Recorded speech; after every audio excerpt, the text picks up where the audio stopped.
마태복음 21장 23절에서 32절입니다. 예수께서 성전에 들어가 가르치실새 대제사장들과 백성의 장로들이 나와 이르되 내가 무슨 권위로 이런 일을 하느냐? 또 누가 이 권위를 주었느냐?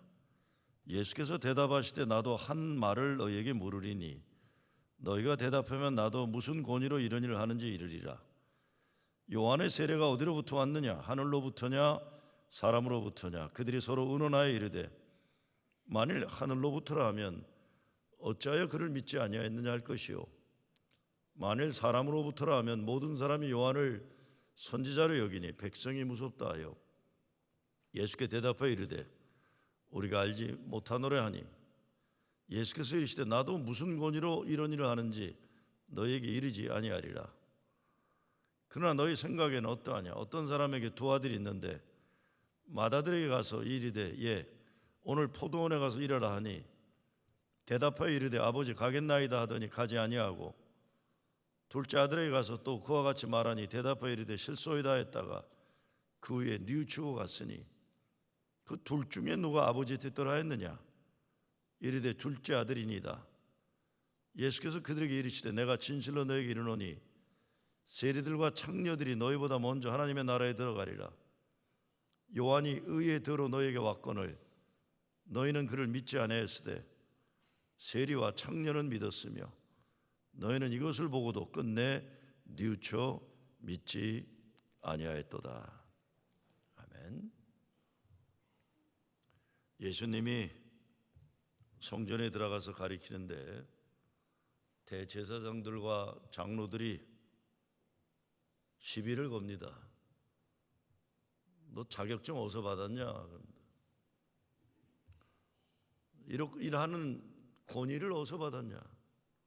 예수님이 나도 너희들에게 한번 묻자. 요한의 세례가 하늘로부터 왔느냐 사람에게부터 왔느냐?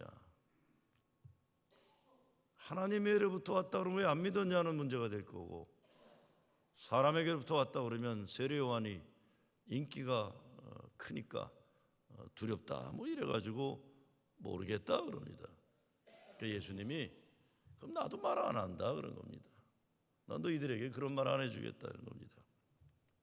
그럼 사실 말씀이 어떤 포도원 주인에게 아들이 둘이 있었는데 가서 일하라고 했더니 큰아들은 하겠다고 안 했고 둘째 아들은 안 하겠다더니 뉘우치고 했다. 누가 아버지 말을 들은 아들이냐 그러죠.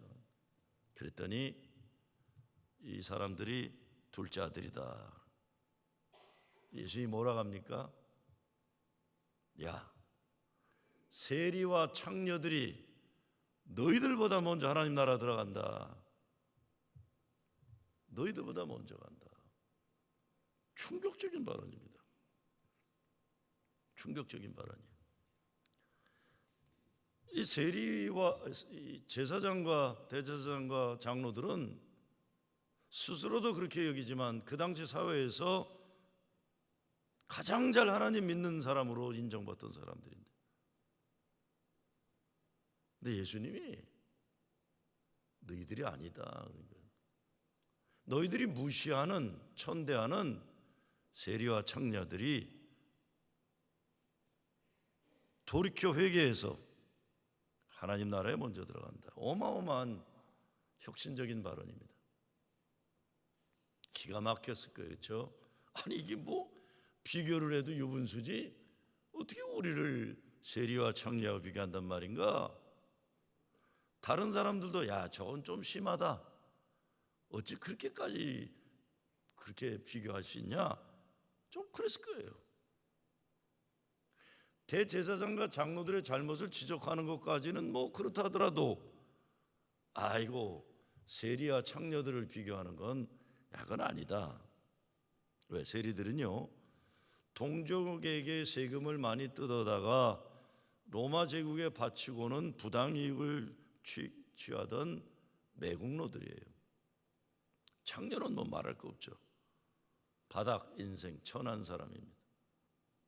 근데 예수님은 이걸 비교하시면서 이 친구들이 아니고 저 친구들이다, 이렇게 얘기하시는 겁니다.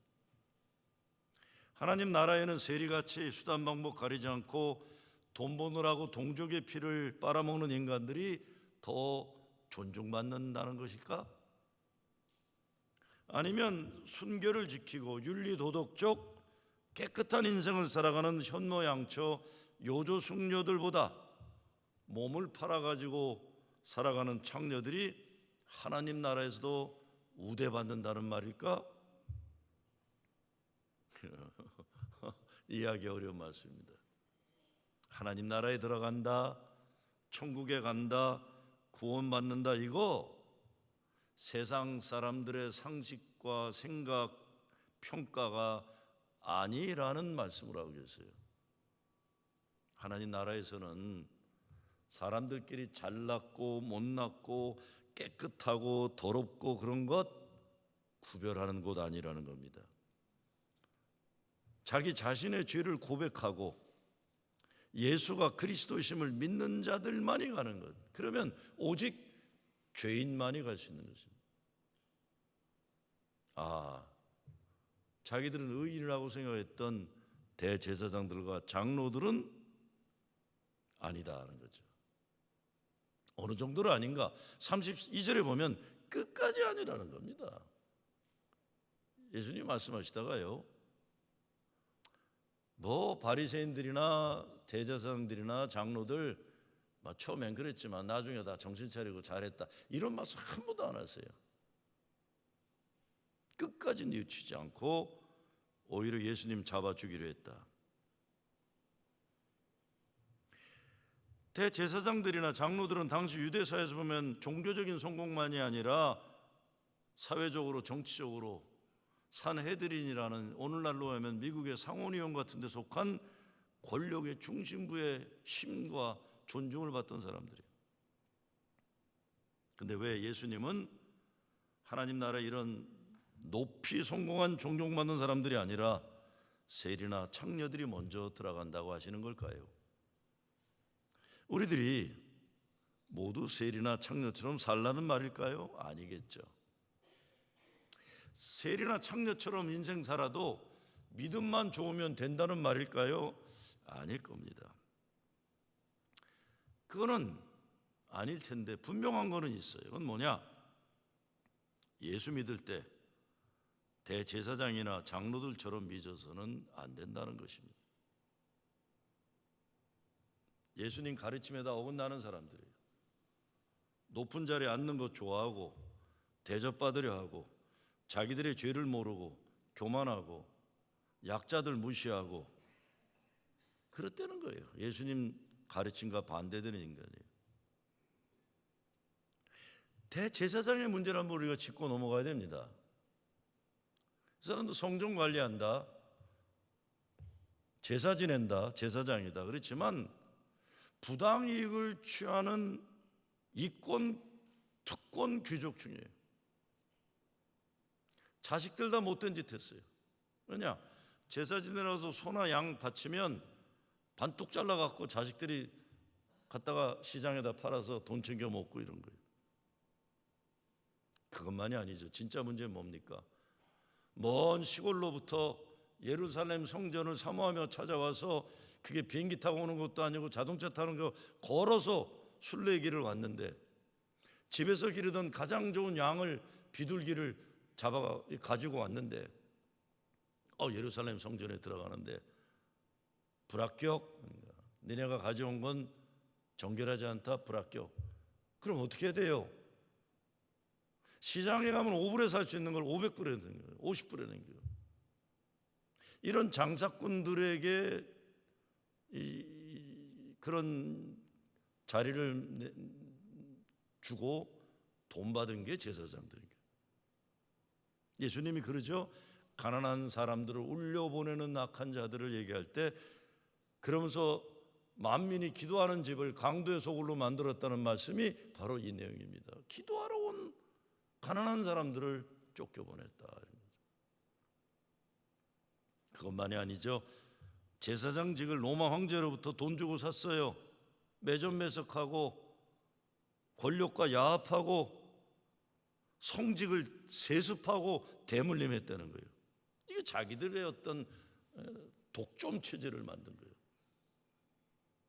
하나님 기뻐하신다는 것 불가능한 상황이고 존재들입니다. 그런데 이 인간들이 성전을 관리한다, 제사장이다 이렇게 된 거예요. 그러니 사람들이 점점 더 예루살렘 성전으로 안 가고 어디로 갑니까? 요단강, 유대 광야 요단강에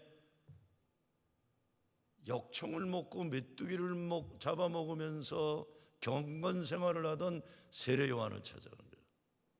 요단강에서 세례 요한이 광야에 외치는 소리가 뭡니까? 회개하라, 하나님 나라가 가까이 왔다. 무슨 자격이냐, 권위냐, 이 소용없는 날이 온다, 그 얘기예요. 급해지니까 이 대제사장들과 장로들이 세례 요한한테 세례 받으러 오니까 세례 요한이 뭐라고 합니까? 세례에 합당한 열매를 맺어라. 그냥 와서 종교적인 형식으로 물속에 들어갔다 나오는 거 그딴 짓 별거 아니다 하는 겁니다. 그런가 하면 대제사장들과 장로들은 참 뭐가 많은 사람들이고 바쁜 사람들이에요. 인생이 꼬여있고 복잡해요. 할 게 많은 거예요. 정치해야지, 사회적 신분 유지해야지, 이권 챙겨야지. 반면에 세리와 창녀는 천하가 다 아는 죄인들이에요. 부끄러운 인간들이에요. 막장 인생이에요. 예수님이란 분이 팔레스타인 땅의 혜성처럼 등장했는데 그분은 바리새인들이나 대제사장들, 장로들을 위해 온 게 아니라 우리 같은 죄인들을 위해 왔다. 잘 나가는 성공한 사람들이 아니라 우리 같은 무지랭이 찌질이들을 위해서 왔다. 죄인을 찾으신다. 이 얼마나 목말라 기다렸겠습니까? 왜 이 사람들이 하나님 나라에 먼저 들어갈 수 있을까요? 평생 처음 지난달에 성지라는 곳을 다녀왔는데 제게 있었던 큰 수확은 성경을 읽을 때 유대 광야를 생각하며 읽을 수 있게 된 거예요. 말만 듣던 유대 광야. 황폐한 땅입니다. 돌로 가득한 땅. 얼마나 돌이 많은지 몰라요. 나무 한 그루 찾아보기 어려운 메마른 땅이에요. 도대체 물은 어디서 나올까? 60만 남자만 60만 애들까지 200만 출애굽 400년 40년 어디서 물을 마셨을까? 상상할 수 없는 땅이에요.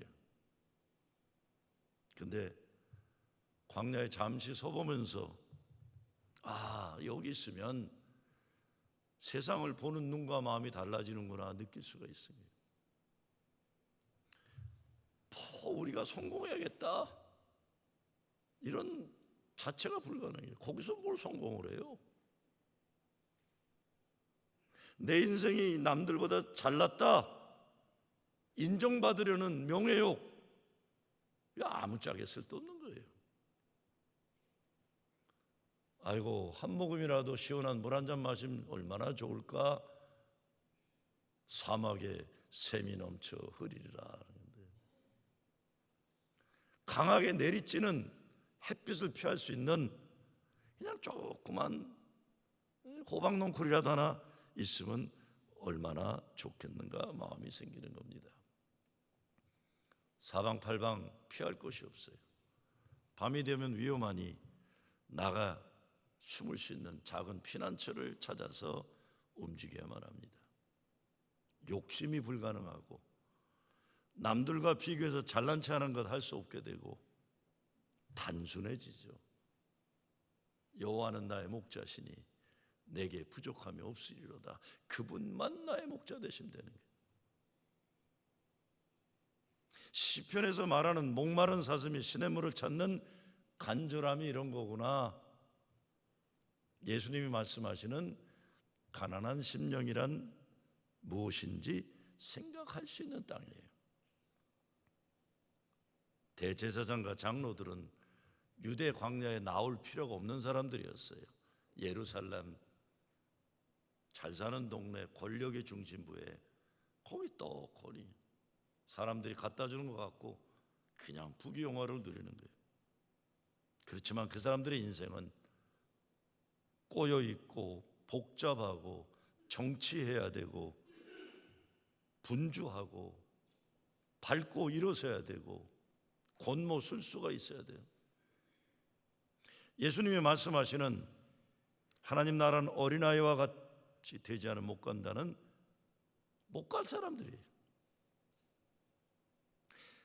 바리새인들이요, 종교적으로 뭔가 대단한 것처럼 폼 잡아야 하고 남들 뭐 잘못하나 공책 들고 다니면서 펜으로 기록하는 일에 바빴잖아요.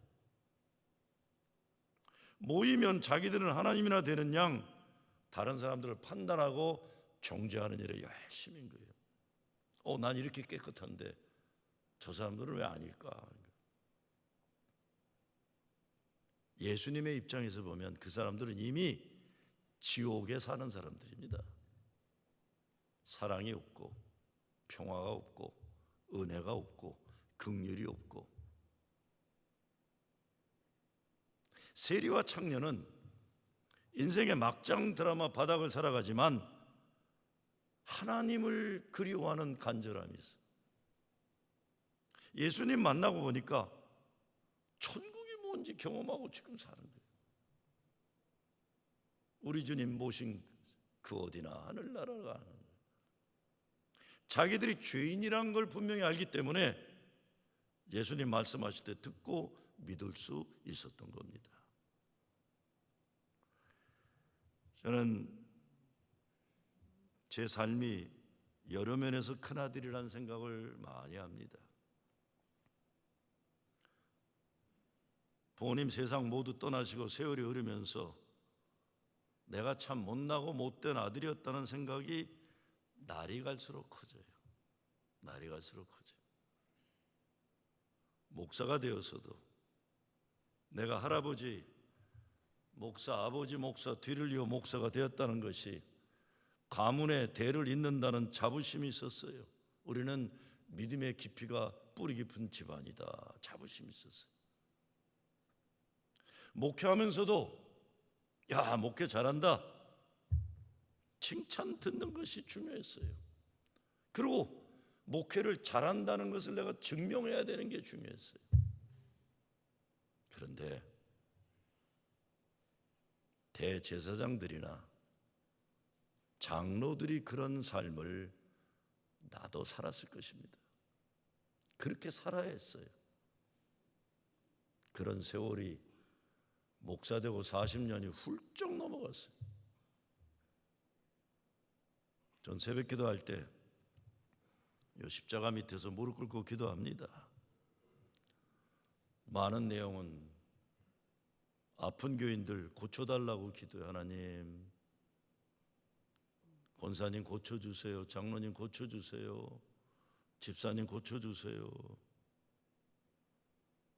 하나님, 기업과 생업이 잘 되게 하셔서 하나님을 위해 교회를 위해 크게 쓰임받게 해 주시옵소서. 교인들의 가정의 자녀와 자녀손들이 어디를 가거나 무엇을 하거나 하나님 복주심의 손길이 임하셔서 사탄막이 임하지 않고 성령이 지켜주시고 복받게 해 주시옵소서. 하나님, 우리 교회 회복과 부흥을 이루어 주시옵소서 기도합니다. 그러다가 생각나면 하나님, 교회를 어지럽히는 사탄마귀 권세 악한 영들 물리쳐 주시옵소서 또 기도해요. 교회 제대로 만들어야 하니까 내가 그럴 수 있는 능력 달라고 기도합니다. 근데 기도하면서 나 자신의 죄에 대해서는 아주 짧게 기도해요. 왜? 하나님 다 아시니까. 하나님 다 아시죠? 미안합니다. 근데 얼마 전에 새벽 기도 시간에 분명하게 주신 음성이 있었어요. 야, 드디어 내가 부탁한 것들이 이루어지나 보다. 근데 이런 음성입니다. 이놈아, 이 교회에서 가장 못된 놈은 너다 그러시니. 아니 하나님, 그건 아니죠. 나보다 못된 아무개 장로, 아무개 권사 세고 셌는데 나는 아니죠. 나 이 교회 담임 목사입니다. 내가 교회 잘되기 위해 청춘을 바쳐 이제껏 목회 왔는데 에이 좀 심하십니다. 하나님 뭐라고 하신 줄 아세요? 그런 거 다 소용없다 그랬어요. 그런 거 중요한 거 아니다. 네 마음의 중심이 어디 있냐 이놈아. 교회가 어떻고 교단이 어떻고 개뿔 같은 소리 하지 말고 교인들 그딴 소리 하지 마라. 너와 나의 관계 여기에만 집중해라 하지. 너의 마음의 중심은 어디에 있느냐? 네가 날 진짜 사랑하느냐? 이거에만 집중하라. 마태복음 9장에 보면 예수님이 세리와 죄인들과 먹고 마시는 거 보고 아이 바리새인 이것들이 와서 또 시비 걸잖아요. 아이고 뭐 저런 것들하고 먹고 마시냐 뭐래. 아이 뭐 저런 죄인들과 이렇게 먹는 걸 좋아하고 마시는 거 좋아하고 뭐 그러냐 그래요. 그랬더니 예수님이 뭐라고 그러세요? 바리새인들에게 내가 긍휼을 원하고 제사를 원하지 아니하노라 하신 뜻이 무엇인지 배워라. 가로 열고 이 자식들아 가로 닫고요. 배워라 좀. 나는 의인을 부르러 온 것이 아니요 죄인을 부르러 왔노라. 그래서 성경 잘 알잖아요. 바리새인들 장로들 성경 잘 알잖아요. 누구보다 그래도 경건하고 행실로 보면 담배도 잘 안 피우고 술도 잘 안 마시고 세리나 창녀 다른 죄인들과 비교할 수 없는 그래도 깨끗한 사람들. 근데 성경을 다시 보고 배우라 그러셨어요. 성경을 잘못 읽었다 그러시는 거예요. 너희들은 위선자다 그런 거예요. 왜? 성경에 쓰여져 있는 글씨는 잘 알지만 성경이 쓰여진 목적도 모르고 무엇보다 하나님 마음을 모르는 거예요. 마음을. 전 어려서 몸을 파는 여자들이 많은 동네에 살았습니다. 서울에서 태어나서 5살까지 살다가 가평 가서 내가 6살까지 상가하고 외갓집 있는 의정부로 왔어요. 거기는 한국 군인들을 위해 몸을 파는 여자들, 미국 군인들을 위해 몸을 파는 여자들, 동네 아저씨들을 위해 몸을 파는 여자들 이렇게 다 구별되어 있었어요. 저희 아버님은 평양에서 홀로 내려오셨기 때문에 우리는 외갓집만 있었어요. 외갓집 우리 이모만 제대로 공부하신 분이셨어요. 이모는 서울에서 좋은 고등학교 나오시고 대한민국에서 제일 좋다는 인류대학에서 약대를 졸업하시고 여자 중학교 교장 선생님이셨어요. 나이를 먹어서 결혼했는데 인일여고 교장을 하시던 이모부를 만나 결혼했어요. 근데 우리 이모부는 이혼을 하신 분이에요. 결혼하고 얼마 안 되니까 갑자기 우리 이모부가 저보고 네 사촌 형들이다 하면서 나보다 1살이 3살이 전혀 피가 안 섞인 사촌 형들을 데리고 왔어요. 나하고 1년 차이 나는 형은 공부를 잘 못했지만 싸움을 잘했어요. 나중에 그래도 잘 돼가지고 유도대학 나와서 학교 체육선생이었어요. 근데 그 형이 막내인데 우리 이모가 싫어했어요. 그때 뭐 10살, 11살 이랬을 거예요. 우리 어릴 때. 근데 그 형이 우리 어머니를 잘 따랐어요. 어리지만 생존 본능이 있으니까 그냥 이렇게 살갑게 우리 어머니를 따랐어요.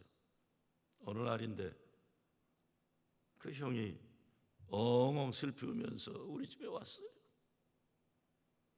조금 있으니까 이모가 화가 나서 씩씩거리며 왔어요. 어머니가 이모를 방에 데려가더니 큰 소리가 납니다.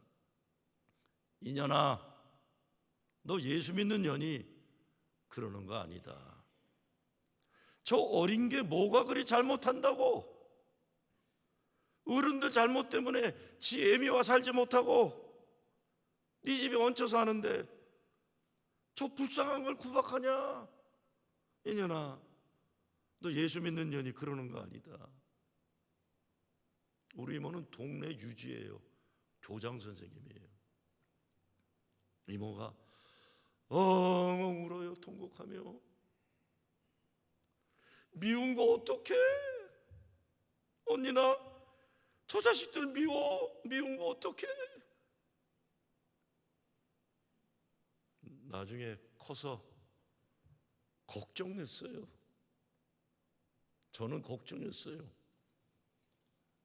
이모부가 돌아가셨어요. 근데 우리는 알았어. 이모부 돌아가시면 뭐가 문제가 될지. 우리 이모부가 이북에서 우리 이모부도 혼자 내려오는 분이시니까 그냥 돈만 있으면 북경기 땅, 인천 땅을 사들이신 거예요. 엄청 큰 부자예요. 재산이 없으면 화평한데 땅이 많으니 걱정이 됐어요. 이모 친자식이 둘이고 데리고 온 자식이 둘이고 또 안 온 지 엄마하고 사는 딸까지 셋이에요. 근데 우리 이모가 그 많은 땅 자기 배에서 나온 자식들에게는 하나도 안 주고 이모부 자식들에게 다 주고 말았어요. 이모, 조카인 나는 안 주고 그러고 싶었지만 그 말은 못하고, 이모, 아니 욕심 많은 이모가 어찌 그렇게 위대한 일을 했어? 이모하고 좀 참 친했어요. 오래된 노처녀였기 때문에 집안에 제일 큰 저를 사랑했기 때문에 야 이모 진짜 어떻게 그런 일을 다 했어? 난 이모 진짜 자랑스럽다. 야, 응? 성훈이 혜영이 이런 말은 뭐하지만 다 서울대학교 나와서 의사하고 교수하는데 그거면 됐지 뭘 더 주냐. 그거면 됐지. 정말 우리 이모님 생각하면 둘째 아들이에요. 둘째 아들. 우리 외갓집 제사만 지르던 집안이 우리 어머니 예수 믿고 우리 아버지 만나가지고 우리 이모 예수 믿고 우리 삼촌 맨날 그냥 4대 독자 사고만 치던 사람 다 예수 믿어요. 몸 파는 여자들 많은 동네, 저희 어머님 의정부 경찰서 앞에서 민생약국이라는 약국을 하셨어요. 이모 약사 면허를 가지고 그 당시에는 약국을 운영할 수 있는데 몸 파는 여자들이 한 달에 한 번 페니실린 맞으러 와요. 주사. 그러면 어머니는 그 여자들 공댕이 까고 페니실린 주사 때려서 놔주고는, 그럼 이 어린 여자들이 울기 시작해요. 우리 어머니 같이 웃어요. 울지 마라. 아이고 옛날에 약국에 쥐약 사러 오는 사람이 그렇게 많았어요. 쥐약 사러 오는 사람들. 근데 쥐 잡으러 오는 게 아니잖아요. 그게 그냥 인생 그렇게 끝내는 사람들 참, 저는 어렸을 때 참 불행한 사람들 많이 봤어요. 이 어린 여자들, 몸 팔아 사는 이 어린 불쌍한 여자들 주기적으로 애비라는 것들이 와서 돈 뺏어가요. 나쁜 자식들이에요. 오빠란 것들이 와서 돈 뺏어가요. 나쁜 놈들이에요 다. 저는 자랄 때 근데 어머니가 몸 팔아먹고 살아야 하는 여자들에 대해 한 번도 무시하거나 정죄하는 말 들어보지 못했어요. 그 사람들 와서 울면 같이 우셨어요. 여러분 그거 아세요? 남부 영어 슬랭 가운데 이런 말이 있어요. There ain't no hurt like a church hurt란 말이 있어요. There ain't no hurt like a church hurt. 무슨 말이냐면 교회에서 당하는 상처보다 큰 상처는 없다라는 겁니다. 여러분, 우리 교회예요. 여기 룸사롱에 일하는 여자들이나 여기 저 프로싱 저 다운타운에 일하는 몸 파는 여자들이 오면 여러분 교회 집사나 권사 시킬 수 있겠어요? 같이 예배 드리겠어요?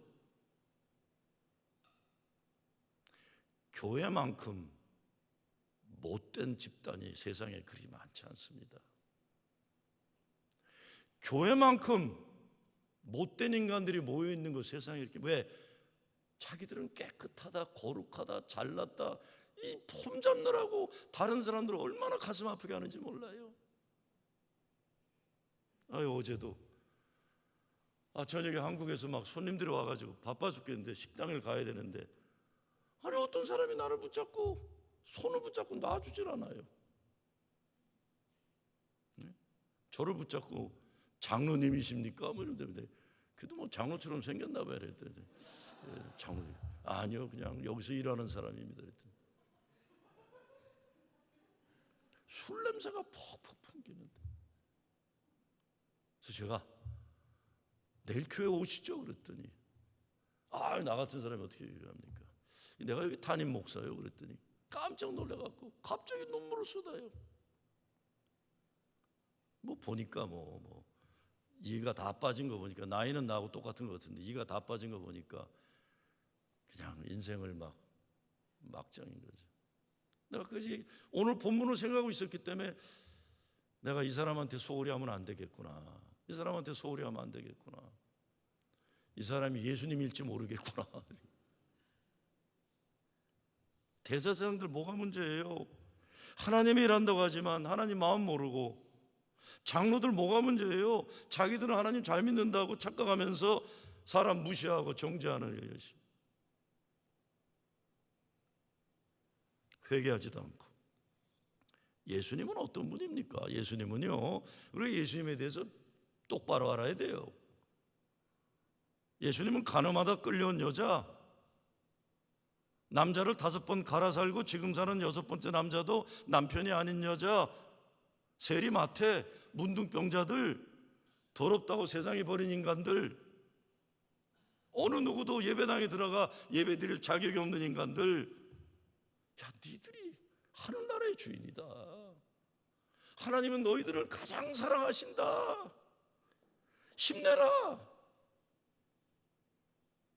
아픈 사람 고쳐주시고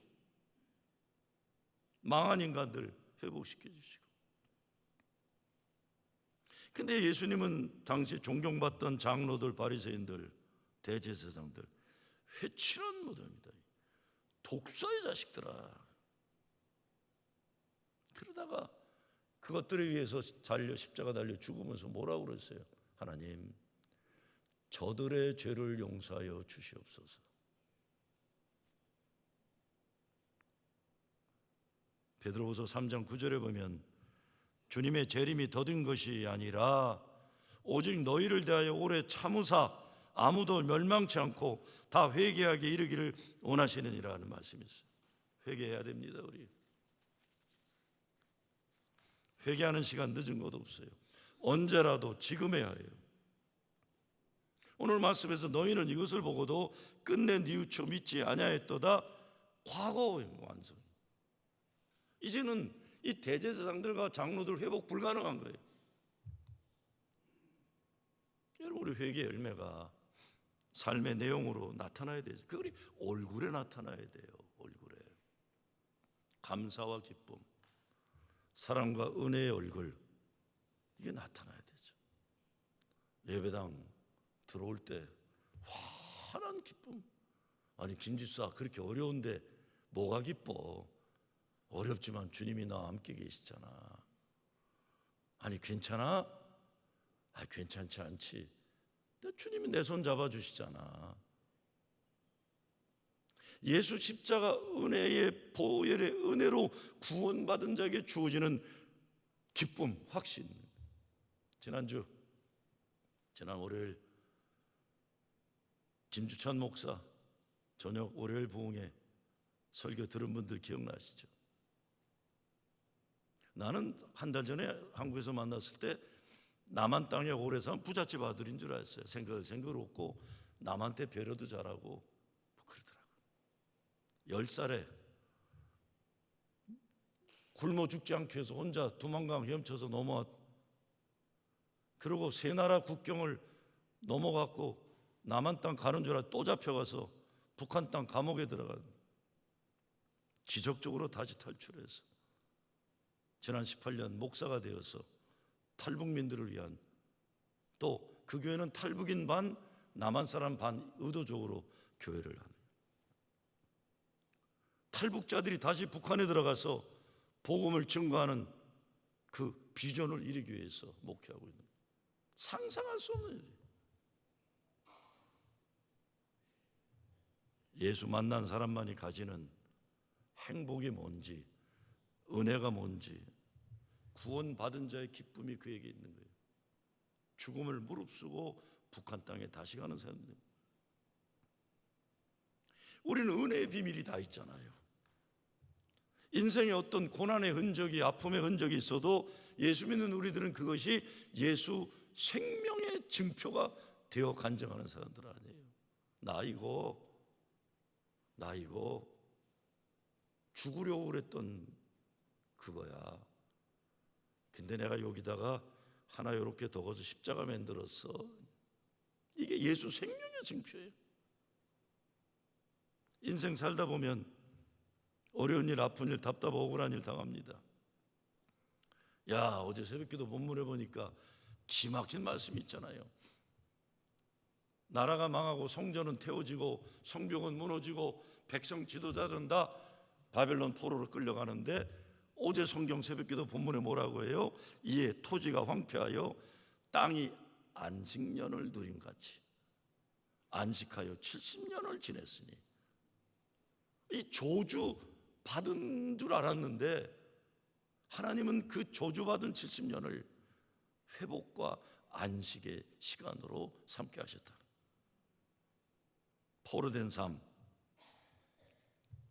저주와 정죄가 아니라는 게, 밑둥 잘린 그루터기에서 싹이 나는 미래를 하나님은 준비하신다고 그러는 거예요.